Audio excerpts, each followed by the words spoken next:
নমস্কার বন্ধুরা, welcome to my channel My Fortune Story. আশা করছি আপনারা সবাই ভালো আছেন। ফিরলাম নতুন ভিডিও নিয়ে। ভিডিওটি সম্পূর্ণ দেখার অনুরোধ রইল। আর ভিডিওটি দেখে যদি ভালো লেগে থাকে তাহলে প্লিজ একটা লাইক করে দেবেন আর চ্যানেলটি সাবস্ক্রাইব করে নেবেন। তাহলে চলুন ভিডিওটি এগিয়ে নিয়ে যাওয়া যাক। এটা একদম সকালবেলা আমি ভিডিওটি তুলেছি। খুব সকাল সকাল আজকে আমি উঠে পড়েছি, কারণ সকাল সকাল আমি রোজই উঠে পড়ি, আজকেও উঠে পড়েই আর শুরু করে দিয়েছি আমার রোজের যে কাজকর্ম। আমার যে নিজের কিছু কাজ থাকে সেই সব সারার পর আমি রান্নাঘরে সোজা চলে এসেছি। আজকে একটু তাড়াতাড়ি আমি রান্না করব, কারণ আজকে অনেকগুলো কাজ আছে আমার। খুব তাড়াতাড়ি রান্না হয়ে যায় পোলাও আর এই পনির, শাহী পনির রান্না করেছি আর পোলাও রান্না করেছি। এই দুটো রান্না খুব তাড়াতাড়ি হয়ে যায়। মাছ করতে গেলে বেশ খানিকটা আমি দেখেছি সময় যায়, তাই জন্য। আর এটা নিরামিষও থাকবে, তাই জন্য এটা আমি তাড়াতাড়ি করে যেতে পারবো বলে এটা আমি তাড়াতাড়ি করে নিলাম। রান্নাটা বেশ তাড়াতাড়ি হয়ে গেছে। এর ফাঁকে ফাঁকে আমি অনেকগুলো কাজও সেরে নিয়েছি, কারণ এর ফাঁকে রান্না হবার যতক্ষণে বসিয়েছি রান্নাটা হয়েছে, তার মাঝখানে আমি আমার বাচ্চাটাকে তুলেছি, ওকে রেডি করেছি। কারণ রোজ সকালবেলা আমি চেষ্টা করি ওকে তাড়াতাড়ি ঘুম থেকে তুলে একটু মাঠে নিয়ে যাব। মাঠে নিয়ে গিয়ে ওকে দৌড় করাই, খেলাই, ও খুব আনন্দ পায় এগুলোতে। এগুলো ওর রোজের রুটিনের মধ্যেই আমি রাখার চেষ্টা করি। মাঝে মধ্যে ১-২ দিন হয় না, বাদ পড়ে যায়। তো ওকে মাঝে বাজারটা মাঠে ঘুরিয়ে টুরিয়ে নিয়ে আমি চলে গিয়েছিলাম বাজারে, কারণ বাজারে আমার কিছু কেনাকাটা করার দরকার ছিল। সামনেই পৌষ মাস আসছে, এবার পৌষ মাসে মা তো খণ্ডপালা লক্ষ্মী পুজো করে, আমাদের খণ্ডপালা লক্ষ্মী পুজো আছে। তো সেই জন্য আমি কিছু জিনিসপত্র আগে থেকেই কিনে রেডি করে রাখতে চাই, যাতে করে সেই সময়টা অসুবিধে না হয়। তো আমি দেখুন কিনে টিনে সব বাড়িতে এসেছি, ততক্ষণে দেখছি যে মামনি নিজের ঘরটা ঝাঁট দিয়ে নিচ্ছে। যেদিন আমি সময় পাই আমি ঘর ঝাঁট দিই মামনির, আর যখন আমি ঘর ঝাঁট দিতে সময় পাই না তখন মামনি এইভাবে নিজের ঘরটা নিজেই ঝাঁট দিয়ে নেয় রোজই। আর আমি যখন থাকি না তখন তো নিজের ঘর নিজেই ঝাঁট দেয়। তো এই দেখুন কত কষ্ট হচ্ছে, তবুও নিজের ঘরটা নিজে ঝাঁট দিয়ে নিল। তা আমি আজকে ঝাঁট দিতে পারিনি, আর আজকে আমার অনেকগুলো কাজ আছে, বেরোবারও আছে। সেই কথাগুলো সব কিছু ভেবেই আগে থেকেই নিজে ঝাঁট দিয়ে নিল। তো আমি একদম খণ্ডপালা লক্ষ্মীর বাজার, পুজোর বাজারও করে এনেছি, আর বাইরে থেকে এনেছি কচুরি কিনে। কচুরি আর তার সঙ্গে দিয়েছিল আলুর তরকারি। আমি আজকে ব্রেকফাস্টটা আর করতে পারিনি, কারণ এত রান্না করে বাইরের কাজ করা সম্ভব হয় না। তাই জন্য আমি রেডিমেড কেনা খাবারই খাবো আজকে ঠিক করলাম।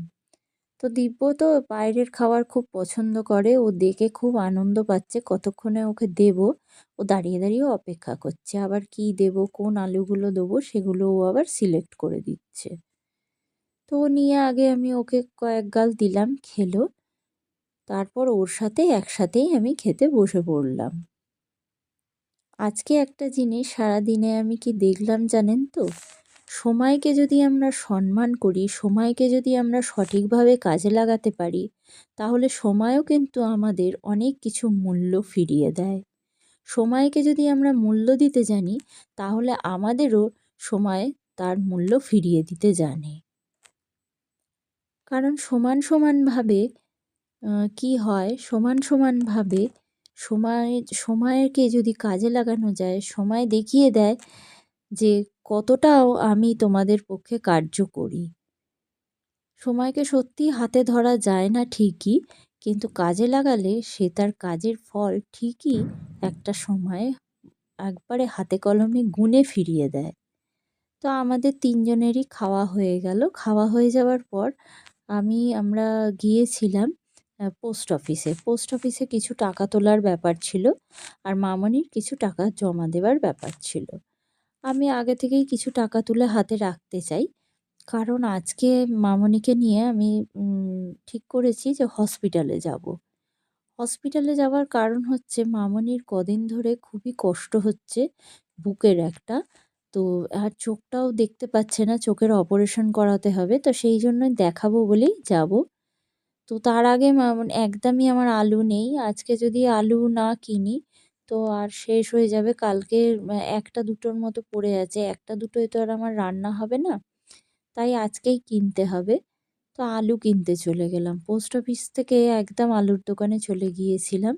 ওখানে আলু-টালু সব ঠিকঠাকভাবে কিনলাম। তো আলুটাও সেরকম ভালো ছিল না, তাই অনেক বেছে বেছে অনেকটা সময় দিয়ে কিনতে হলো। আর আলু নিয়ে মামনি কিছুটা ডিম নিল। পেঁয়াজ নেবার কথা বলছিল, আমি নিইনি, কারণ অনেকটাই পেঁয়াজ আমার ঘরে পড়ে আছে। মামনি ডিম নিয়ে দিব্যর হাত ধরে গেল, আর আমি পিছন পিছন আলুটা নিয়ে, বড্ড ভারী তো একটু আমার যেতে কষ্ট হচ্ছিল, একটু দেরি হচ্ছিল। এরপরে আমরা রেডি হয়ে বেরিয়ে গেলাম হসপিটালের উদ্দেশ্যে। হসপিটালে যাব আজকে বিশেষ করে চোখ দেখাবার জন্য। আই ডিপার্টমেন্টেই যাব। তো আই ডিপার্টমেন্টে এসে গেলাম। এবার এসে গিয়ে মামনি বলল, আমিও আই ডিপার্টমেন্টে দেখিয়ে নিয়েছি, কারণ আমার চোখটা কদিন ধরে খুবই গন্ডগোল করছে, ভালোভাবে দেখতে পাই না। আবার কি অস্বাভাবিক ব্যাপার জানেন তো, আমি কোনো এই যেমন ফোন বা ল্যাপটপ এইগুলোর স্ক্রিনের লেখা দেখতে পাচ্ছি না, অথচ বইয়ের লেখা ভালোভাবেই দেখতে পাচ্ছি। এইরকম একটা সমস্যা। তো আমিও চোখটা দেখিয়ে নিয়েছিলাম, আমায় চশমা দিয়েছে ডাক্তারবাবু।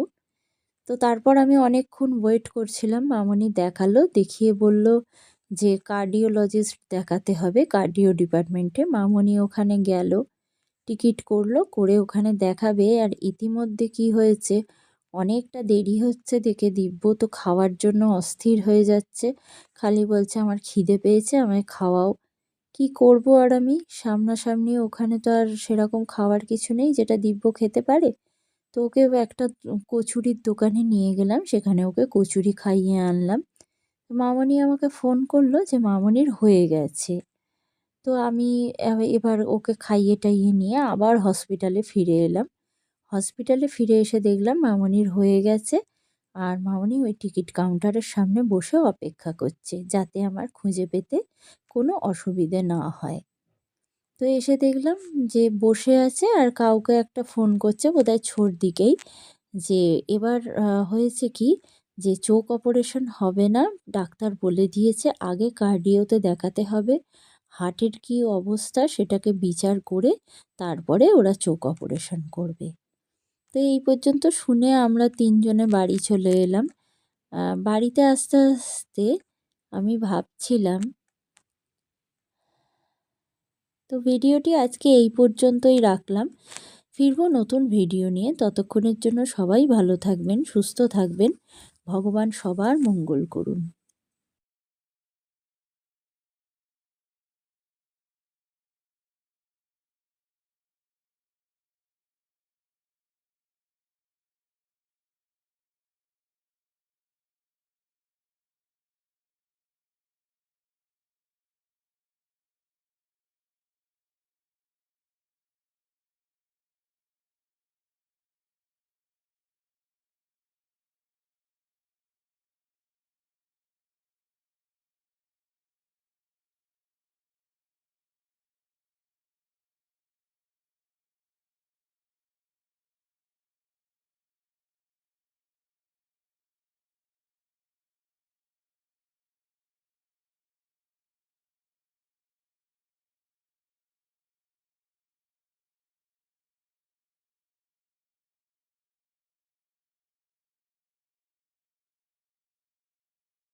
এই দেখ কত ছোট বাচ্চা হেঁটে হেঁটে যাচ্ছে,